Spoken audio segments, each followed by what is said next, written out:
మాకంటే కథ వినిన తర్వాత ఓకే అయిపోయి మేము షూటింగ్ అంతా వెళ్ళిపోయిన తర్వాత వీ హ్యాడ్ బిగ్గెస్ట్ ఛాలెంజ్. మాకు డౌట్ అంటే డౌట్ నాకు ఉండిందండి. Really biggest doubt was it's very rare in a film. నేనైతే ఐ డోంట్ నో వెదర్ సినిమా ఉందో లేదో నాకు తెలియదు, ఉంటే చెప్పండి.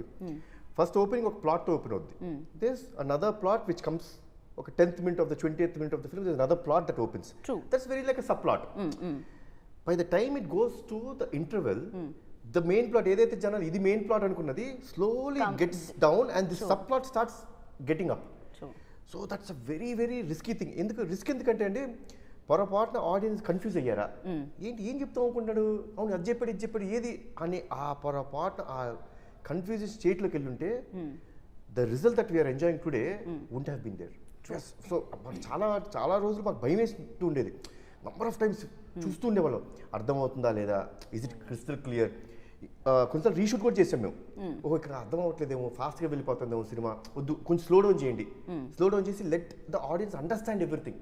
ఇప్పుడు ఫాస్ట్ కటింగ్ చేసే వచ్చండి, ఇప్పుడు 5-6 నిమిషాలు తగ్గిస్తాం, ఏమేమి పెద్ద విషయం ఏముంటుంది, తగ్గించవచ్చు. బట్ ఈరోజు జనాలు ఎంత ఎంజాయ్ చేస్తారంటే కారణం it is the pace at which it goes. So we are able to spoon feed everything.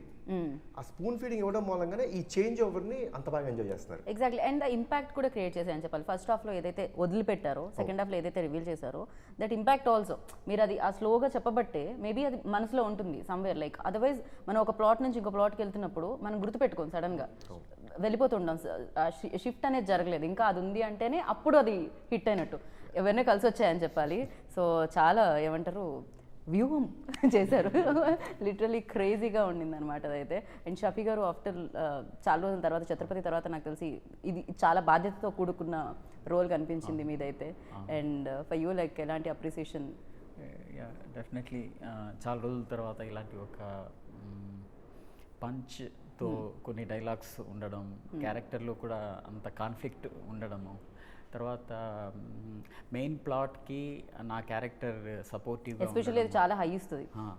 అంటే I don't want to reveal that, but చాలా హై ఇస్తుంది. నాకు ఇప్పుడు కూడా ఇవన్నీ ఓ విధంగా చూస్తే ఇప్పుడు కళ్యాణ్ రామ్ గారు చెప్పారు ఒక మాట, అంటే ఒక పాయింట్, అందుకోసమే దీన్ని మనం క్రియేటివ్ ఫిల్మ్ అంటాం. ఎందుకంటే క్రియేటివ్ జాబ్ ఇది.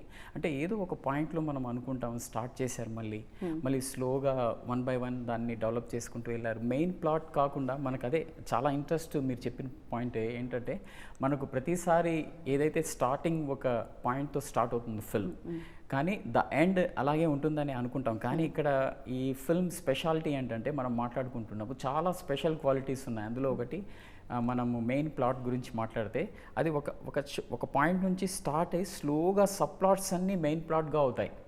అట్ ద సేమ్ టైం మీకు ఒక సీన్కి ఇంకో సీన్కి చాలా కాన్ఫ్లిక్ట్ కంటిన్యూ అవుతుంది, ఒక థ్రెడ్ ఒక కాన్ఫ్లిక్ట్ కంటిన్యూ అవుతుంది. మీరు చూడండి, గమనించండి.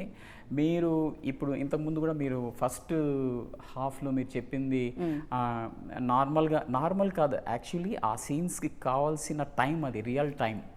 ఫిల్మ్ టైం వేరు, రియల్ టైం వేరు, కానీ దిస్ ఈజ్ రియల్ టైం. ఆ రియల్ టైంని మీరు తీసుకోవడం వల్ల సెకండ్ హాఫ్లో ఆ ఎలిమెంట్స్ అన్నీ ఎస్టాబ్లిష్ అయ్యాయి. అదర్వైజ్ ఇక్కడ మీరు పరుగు పెట్టుంటే ఆ ఎలిమెంట్స్కి కావాల్సిన టైం కానీ దానికి కావాల్సిన రైప్ కావడానికి ఆ టైం అనమాట అవన్నీ.